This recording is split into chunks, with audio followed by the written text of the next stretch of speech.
Hello, I'm Umbra. And I'm Melodious. Today we'll be reading He Stood Against My Window. I don't know why I looked up, but when I did, I saw him there. He stood against my window. His forehead rested against the glass. His eyes were still and light, and he smiled a lipstick-red, cartoonish grin. And he just stood there in the window. My wife was upstairs sleeping, and my son was in his crib, and I couldn't move. I froze and watched him looking past me through the glass. Oh, please no. His smile never moved, but he put a hand up and slid it down the glass, watching me. With matted hair and yellow skin and face through the window. I couldn't do anything. I just stayed there, frozen, feet still in the bushes I was pruning, looking into my home. He stood against my window. How did he get in your house? How could you let that happen? You have a family. Take those gardening shears and shove them through the window into his face. That is your best option right now. He is in your house with your family. You are not in your house with your family. And you have the weapon.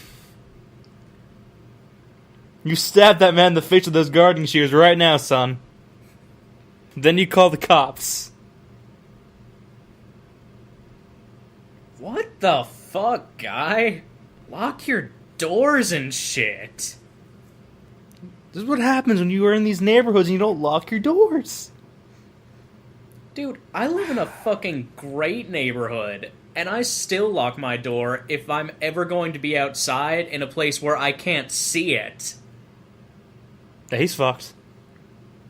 I mean, yeah, unless his next life choice there is, as mentioned, stabbing those gardening tools through the glass into the man pressed up against the glass.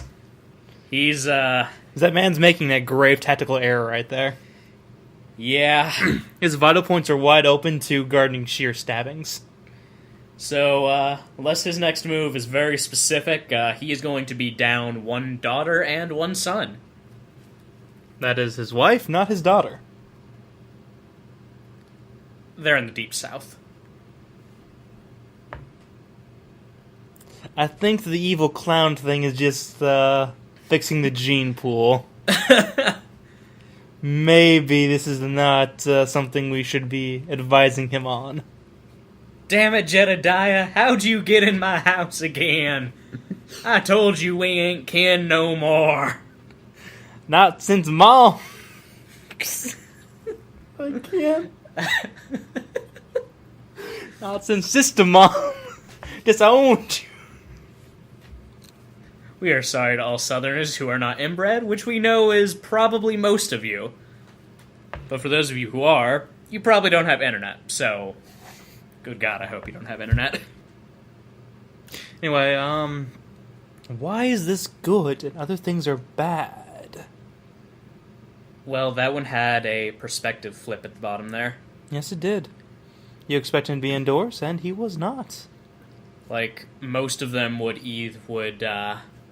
a lot of the bad ones that have, like, say, too much detail would spill the beans that he was already outside pruning his garden, and then he looked up and was like, oh shit, there's someone in my house.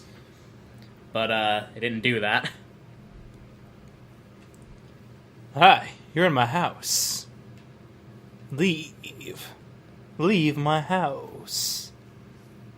Now. Plus, that one's good because it's one of the magical ones that is at a good length. It doesn't have any details it doesn't need to have.